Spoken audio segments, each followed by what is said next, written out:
The whole idea that Christianity is a white man-made religion that was only instituted in order to enslave black people and that the Bible is corrupt and promotes and enforces slavery is absolutely false. It's like you guys just recycle your ideas from this pool of Bible-hating, God-hating, blasphemous doctrines started by a group of people who absolutely hate God and are ignorant on the Word of God.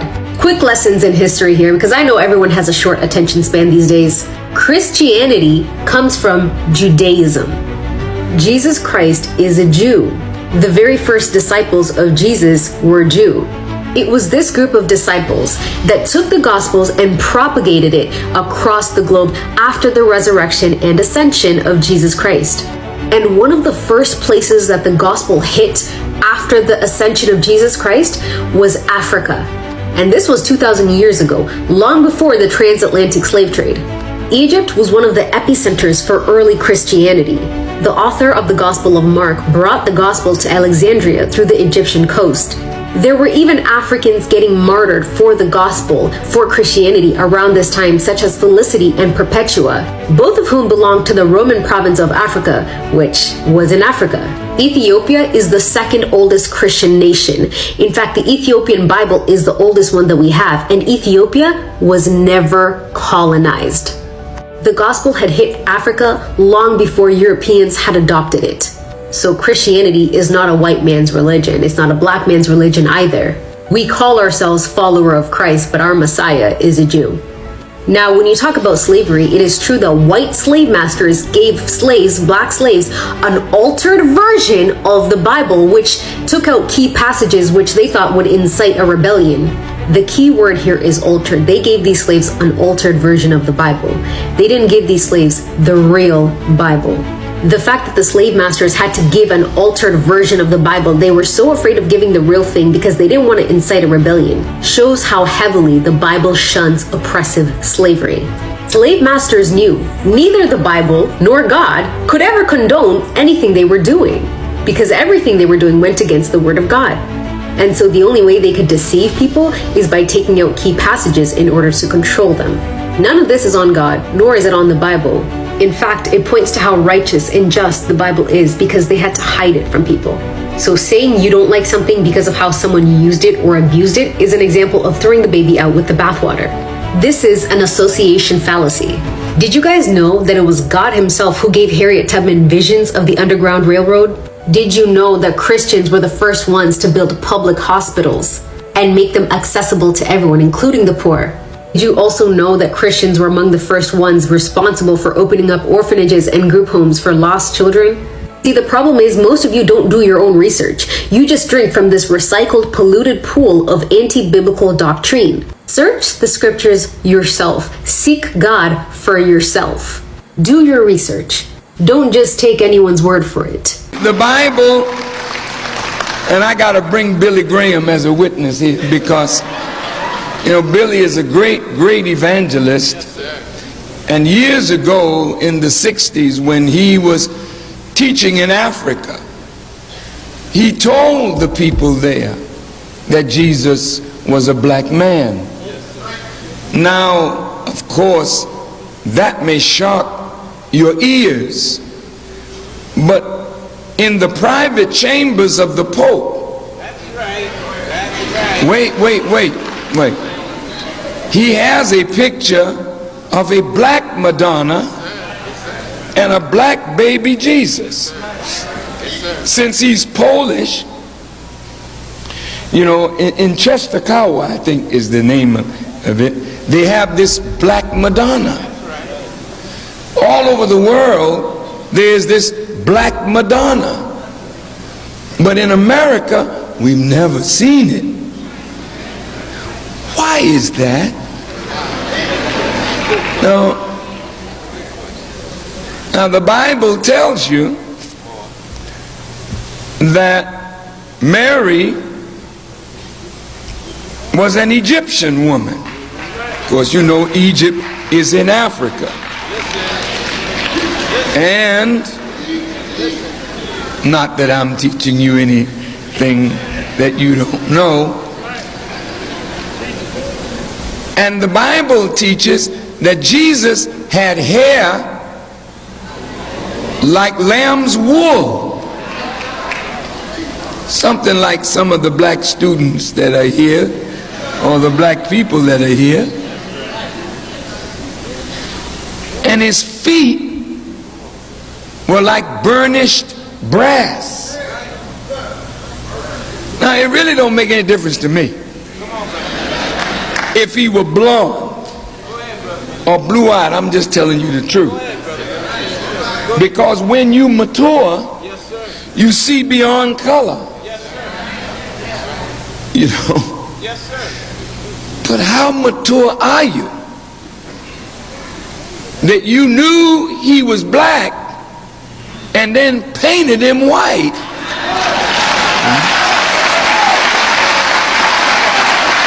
Maybe you have seen this video, maybe you have watched people arguing the comments. The question is simple: was Jesus black? Some people are says yes, some people says no. Opinion people are sharing their opinion. But today I do not want to tell you that to believe. I just want to share my opinion and explain why this conversation has become so big, because I think this topic is much bigger than the one person's skin color. It is about history, it is about identity, it is about culture, and it is also about the way people understand the past. Many people say they grew up seeing only the one picture of Jesus. That picture showed Jesus is very light skin, long hair and European features. From many people that becomes of only image they knew. They never asked where that people's picture came from. They never asked from the printers. They simply believed that was how Jesus looked. But today people are asking more questions. People are asking, it is picture historical correct?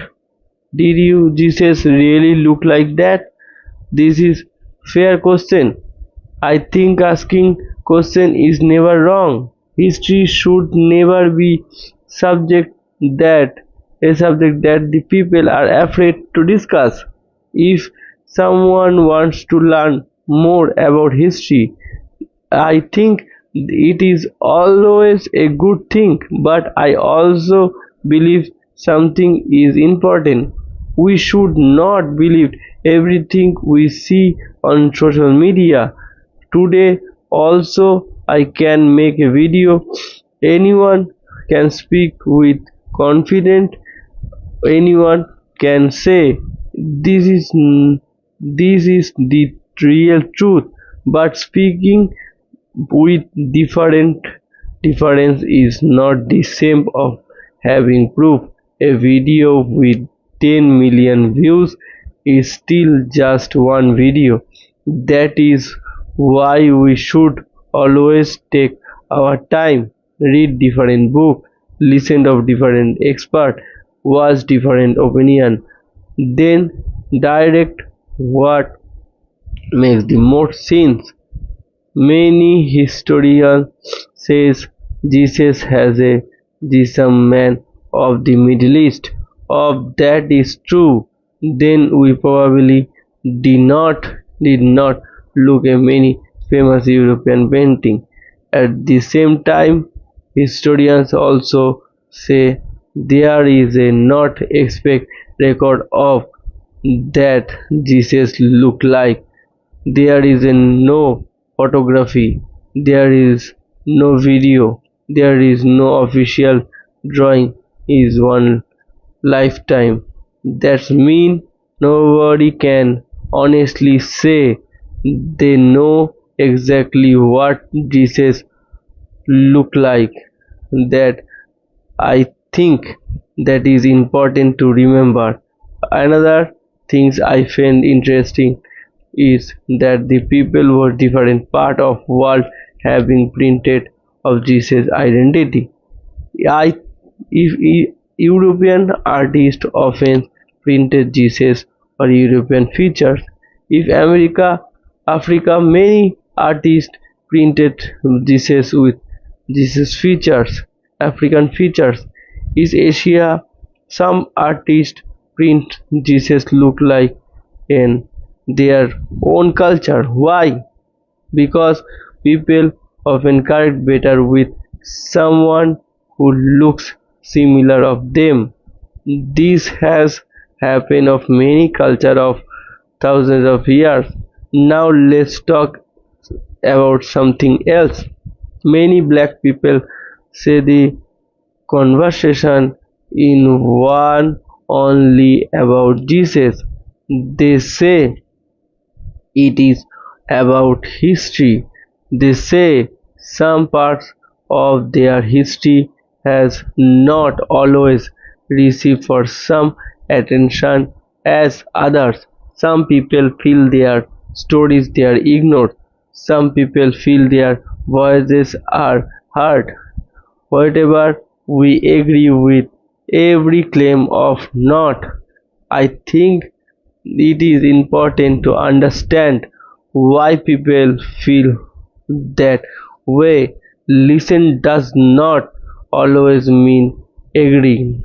Listen simply means trying to understand another person's experience, and I think we need more of that today. Social media has changed everything.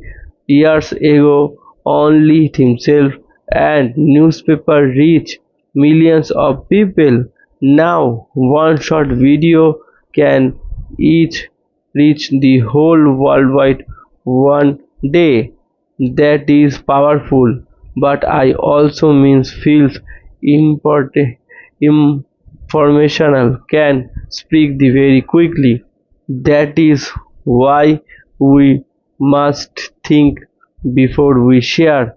We should ask where did this information came. This is good advice. Are different experts say the same things? This question matter. Sometimes people becomes angry during their decisions. They stop listening. They only want to win their argument. I do not think they helps anyone. History should bring people together, no pressure people further apart. We should disagree without showing hate.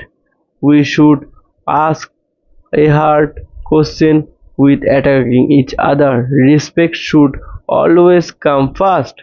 We, for me, the biggest lesson is not about the skin color of Jesus. The biggest lesson is the about searching of truth. Lessons of never end. History is something we continue to study. Something we discover we need in advice, someone we understand the advance in the better way, that is knowledge grows.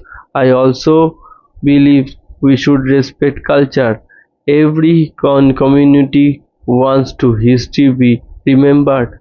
Every person wants to feel seen and respect. That is sometimes we all understand. And the end of the day, wherever some believe that Jesus look a way another, or the most important things is the message of people take from his life. Love people, help people, be kind, forgiven others, stand of that right. This lesson is valuable no matter where we come from. We intend from fighting our every video we seen online. Maybe we should spend more time learning, asking honestly questions, and treating each other with respect. That is how we become warriors. That is how we grow. And that is my opinion. Thank you so much for writing. We enjoy this video. Let me know we thought in new comments. Please remember this. Keep discussion respectfully.